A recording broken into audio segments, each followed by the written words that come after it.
बिहार में पंचायत चुनाव लड़ने वाले वो तमाम मुखिया, सरपंच, जिला परिषद या त्रिस्तरीय पंचायत चुनाव के तमाम प्रतिनिधि आप सबके लिए इस वक्त की बड़ी खबर लेकर आए हैं, जरूरी खबर लेकर आए हैं। देखिए, अब तक लगातार पंचायत से जुड़े हुए अपडेट आपको हम देते रहे, जिसमें हमने आपको कई बार बताया है कि परिसीमन के बाद क्या होगा और परिसीमन के बाद ही पंचायती चुनाव होगा और हो सकता है कि इसमें अब लेट लतीफी भी हो। और अब लेकिन इससे पहले वो तमाम मुखिया जी चुनाव लड़ने वाले तमाम लोग अब तैयार हो जाइए, क्योंकि अब बारी डॉक्यूमेंट्स की है। देखिए, आपको मालूम है कि बिहार में जब परिसीमन होगा तो परिसीमन के बाद क्षेत्रों में बदलाव होगा, मुखिया जी का सीट भी बढ़ने वाला है। Narayana mission school, Naga bigha road, Aurangabad, Bihar. जहां अभी 8,000 के करीब सीट है वो सीधे 13,000 के करीब पहुंच जाएगा।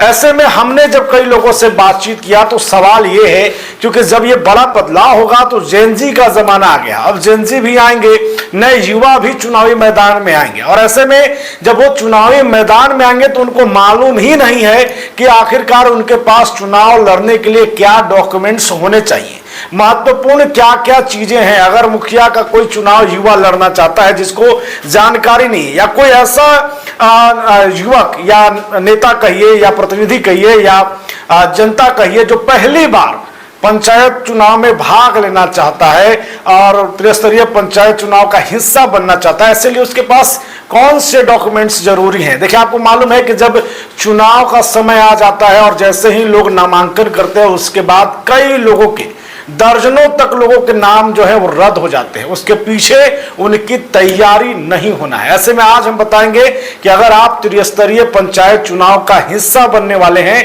तो आपके पास कौन कौन से डॉक्यूमेंट्स होने वाले हैं और इस बार का जो बदलाव हुआ है उसमें फिर आपको किस तरीके से तैयार होना है।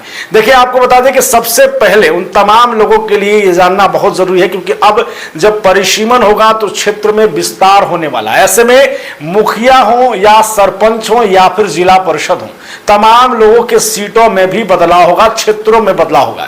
यानी कि आज जहां 8,000 के करीब जो है वो मुखिया प्रतिनिधि हैं, मुखिया हैं, वहीं पर अब सीधे 13,000 के करीब ये सीटों की संख्या हो जाएगी। यानी साफ तौर पे है कि लगभग जो है वो नए जो उम्मीदवार के तौर पर नए चेहरे इस बार पंचायती चुनाव में देखने को मिलेंगे।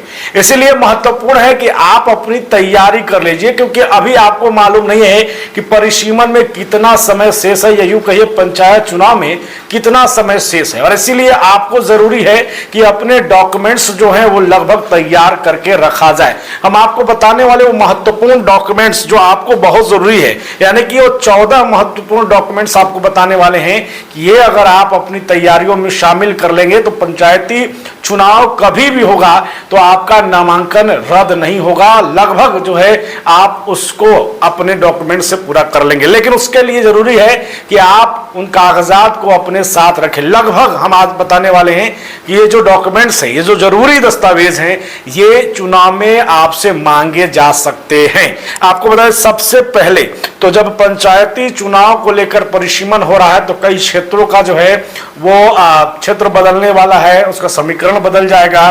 कई लोग जो मुखिया का चुनाव लड़ते आ रहे हैं और जैसे ही बदलाव होगा क्षेत्र में, उसके साथ ही हो सकता है कि जिस पंचायत से वो चुनाव लड़ना चाह रहे हैं वो पंचायत जो है आरक्षित हो जाए। और ऐसे में जो आरक्षित सीट से चुनाव लड़ना चाह रहे हैं, हो सकता है कि वो सीट जो है वो जनरल हो जाए। ऐसे में अब आप कहीं के आदमी कहीं चुनाव नहीं लड़ सकते हैं, बल्कि आपका उस पंचायत में नाम होना चाहिए जिस पंचायत से आप चुनाव लड़ना चाहते हैं।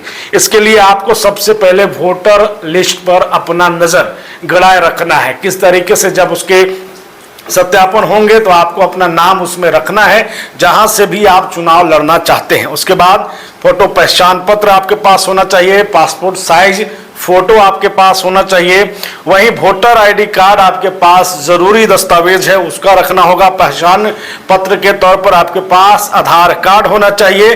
वहीं पर सबसे महत्वपूर्ण जो इस पंचायत चुनाव में कहा गया है, 21 साल से कम उम्र के जो लोग हैं वो इसमें भाग नहीं ले पाएंगे। आपको 21 साल से प्लस उम्र होना चाहिए और इसका प्रमाण पत्र भी आपके पास होना चाहिए कि आपकी उम्र जो है वो 21 वर्ष से अधिक अधिक है।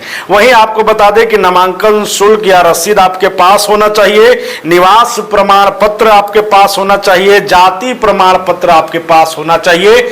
आप अगर आरक्षित सीट से SC ST OBC किसी अन्य सीट से चुनाव लड़ रहे हैं, आपके पास वैध जाति प्रमाण पत्र होना चाहिए। वहीं पर आपको बता दें कि शपथ पत्र के तौर पर जब आप भरते हैं तो शपथ पत्र में अपनी पूरी जानकारी घोषणा जो है वो देनी होती है कि आप कौन है, आपका क्या कुछ शिक्षा है, संपत्ति का ब्यौरा आपको देना होगा। जो सही ब्यौरा है वही आपको देना होगा ताकि किसी तरीके से आगे जाकर आपकी परेशानी ना बढ़े। वहीं पर आपकी देनदारी क्या है, आप पर आपराधिक मामले दर्ज हैं या नहीं दर्ज है, ये भी जो है महत्वपूर्ण कड़ी है। इसकी भी जानकारी आपको देनी होगी और इसके लिए भी आप पहले से तैयार हो जाइए, दस्तावेज अपने इकट्ठा करना शुरू कर दीजिए। वहीं पर आपको बता दें कि संपत्ति के बारे में पूरा ब्यौरा देना होगा। आपकी संपत्ति, आपकी पत्नी की संपत्ति, आपके से जुड़े जो आश्रित हैं उनसे जुड़ी संपत्ति का ब्यौरा जो है वो आपको देना होगा। ये महत्वपूर्ण दस्तावेज हैं जो आपको जो है अपने साथ रखना पड़ेगा। यानी पंचायत चुनाव लड़ने वाले वो तमाम युवा जो पहली बार इस त्रिस्तरीय पंचायत चुनाव का हिस्सा बनेंगे, उनके लिए महत्वपूर्ण सवाल था कि आखिरकार अगर हम चुनाव लड़ना चाहते हैं तो हमें कौन से डॉक्यूमेंट्स हमारे पास रहने चाहिए। तो लगभग अगर आप ये जो बताए गए डॉक्यूमेंट्स अपने पास रखते हैं तो आप समझिए कि लगभग आप चुनाव के लिए एलिजिबल हैं, दस्तावेज आपके लगभग तैयार होंगे। और उसके बाद हालांकि इसमें अगर कोई परिसीमन के बाद कुछ नया बदलाव होगा तो हम आपको अपडेट देंगे। फिलहाल ये डॉक्यूमेंट्स आपके पास होने ही चाहिए। लगातार इस तरीके की अपडेट देंगे। आप हमारे चैनल पर नए हैं तो चैनल को सब्सक्राइब कीजिए और इससे जुड़ी हुई अगर आपके मन में सवाल है तो जरूर कमेंट कीजिए। बने रहें, देखते रहें बुलेट न्यूज़ टीवी।